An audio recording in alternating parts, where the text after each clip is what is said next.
Gadis berponi itu tertunduk lesu. Jemari tangan saling meremas gelisah, sibuk dengan kekalutan dan ketakutan yang menari di otaknya. Tidak menghiraukan hiruk-pikuk berisik di sekeliling. Ada rindu menyelinap dalam benak. Akankah ini akhir dari penantian panjangnya? Silakan keluar dan berbaris. Perintah lembut tetapi tegas terucap dari bibir seorang petugas, menyusul pintu mobil yang mengangkut mereka terbuka. Liona beringsut pelan, kakinya terjulur menjejak tanah, mata mengerjap menyesuaikan dengan cahaya lampu halaman yang benderang. Sejenak membenahi hoodie pembungkus tubuh dan menenggelamkan wajah pada penutup kepala hoodie-nya. Melangkah mengikuti orang di depannya. Sesekali dia mengintip dari balik hoodie dan memindai sekitar. Tampak tanah lapang yang cukup luas di hadapannya. Liona diminta berbaris menghadap bangunan kantor Polresta bersama beberapa orang yang memiliki nasib serupa dengannya. Ada beberapa perempuan yang ikut terjaring razia tempat hiburan malam itu.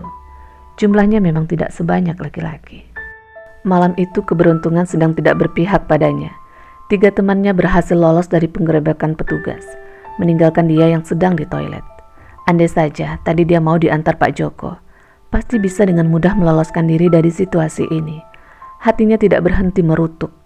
Namun ada harap yang mulai mengembang di sana. Mungkinkah ini saatnya?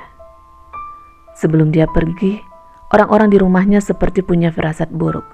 Tiba-tiba semua cerewet menasehati. Mbok Sri ART di rumahnya meminta dia belajar saja di rumah. Namun gadis itu tidak mengindahkan permintaan sang ART. Liona bahkan sibuk mengacak-ngacak lemari, memilih baju mana yang akan dikenakan. Pak Joko ngotot mau mengantar, meskipun Liona menolak keras sampai akhirnya sopir itu menyerah setelah teman-teman Liona datang menjemput. Mereka pergi berempat, 3 perempuan, 1 laki-laki, termasuk Gio dan Nesa yang merupakan sepasang kekasih. Malam ini adalah ulang tahun Gio. Mereka merencanakan akan clubbing sampai pagi. Setelah Liona naik, Gio langsung memacu mobil dengan kecepatan tinggi. Seolah malam itu mereka menjadi penguasa jalanan. Mobil membelah jalanan metropolitan. Remaja-remaja itu terus bernyanyi dan tertawa menikmati perjalanan tanpa memedulikan teriakan klakson mobil-mobil di belakangnya. Di tempat hiburan malam sudah menunggu 2 orang laki-laki, teman Gio yang langsung bergabung dengan mereka. Salah satunya bernama Yuda, anak seorang pejabat daerah. Sejak kedatangan mereka di klub malam itu, Yuda terus mendekati Liona.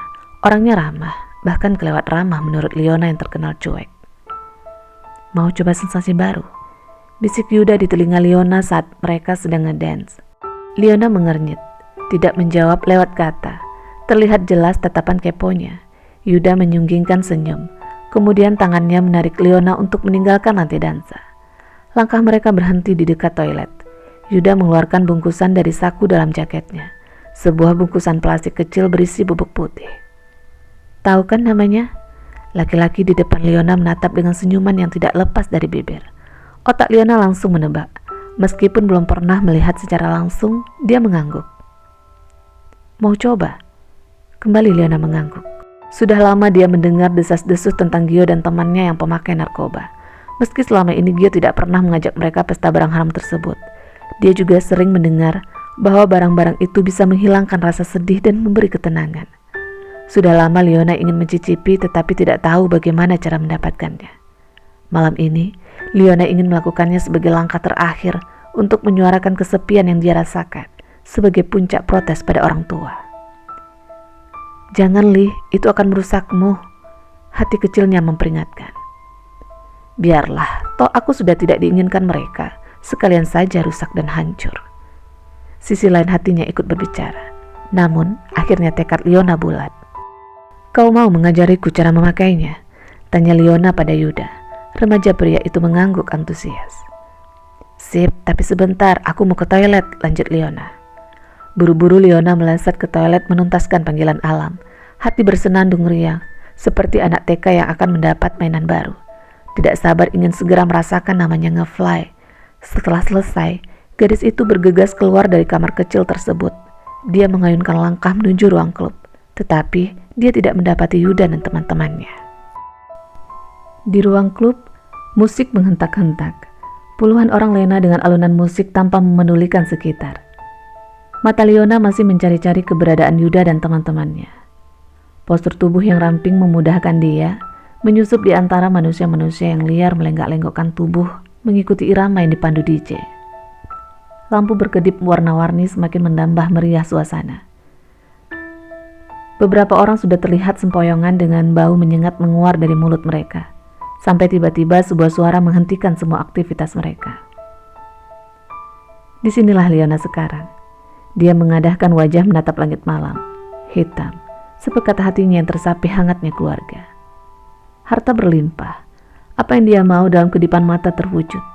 Materi menggantikan kasih sayang orang tuanya. Papanya yang anggota dewan tidak pernah lagi menyelinap ke kamarnya untuk sekedar mengecup kening sebagai ucapan selamat malam. Jika beruntung, dia bisa bertemu di meja makan pagi hari. Ponsel tercanggih dalam genggaman Leona pun sepi dari sapa sang ayah.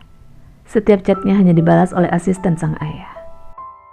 Mamanya, kesibukannya sebagai pengusaha batik memisahkan jarak antara ibu dan anak itu.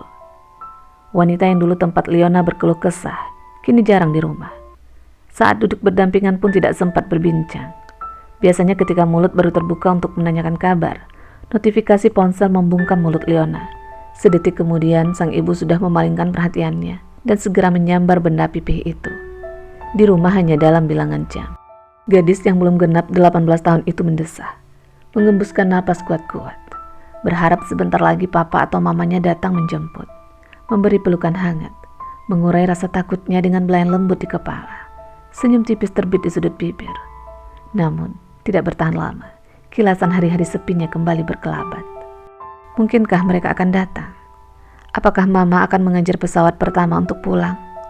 Apakah papa akan bergegas mengakhiri meetingnya untuk menyelamatkanku? Puluhan tanya berjejal di otaknya. Kepala Leona kembali menunduk, mata memandang ujung kaki. Tidak ada air mata, hanya hati yang riuh berbisik, mengharap keajaiban datang untuk kali ini. Setelah segala yang dilakukan, tidak juga mampu mengusik perhatian orang tuanya. Surat panggilan dari sekolahnya tersusun rapi di meja kerja sang papa. Bisa dijadikan barang koleksi, tetapi tidak satupun panggilan itu dipenuhi papanya, Pak Joko, sopirnya yang selalu datang mewakili. Segala upaya telah dilakukan Leona, dari bolos sekolah, jarang pulang ke rumah, nongkrong dengan anak-anak jalanan, tidak juga bisa memalingkan orang tuanya sejenak untuk memperhatikannya. Jadi member beberapa klub malam pun tidak merisaukan mamanya. Mungkin dengan ini mereka akan sedikit melihatku, harap hati Leona dengan penuh rindu, tetapi semua nihil. Oke, silakan berbaris yang tertib, barisan perempuan sendiri, laki-laki sendiri. Interupsi dari petugas yang bertek nama Bribda Ayu membuyarkan lamunan Leona. Rombongan berbaris memasuki ruangan bercat krem. Beberapa kursi kayu panjang berderet. Mereka duduk dengan tertib menghadap dua meja petugas. Satu persatu maju. Ditanya ini itu, kemudian petugas mengelompokkan mereka sesuai hasil tes urin. Tidak berapa lama giliran Leona.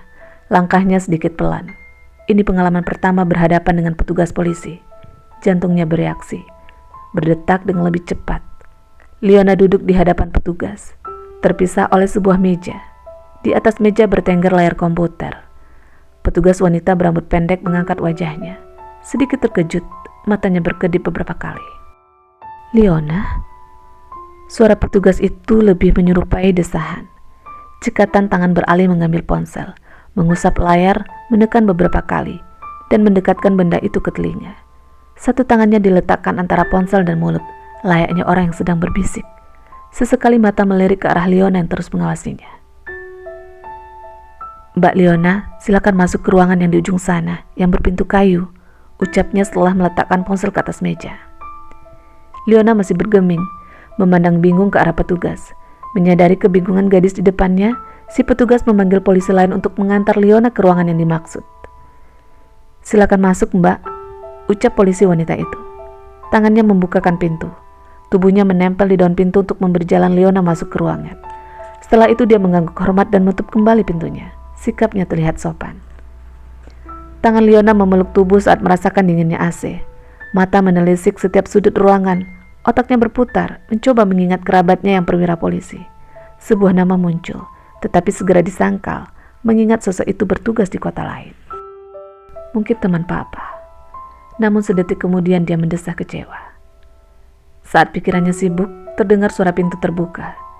Kepala Liona berpaling ke arah pintu. Matanya terbelalak melihat sosok yang berdiri gagah di depan pintu masuk ruangan. Om Aswin?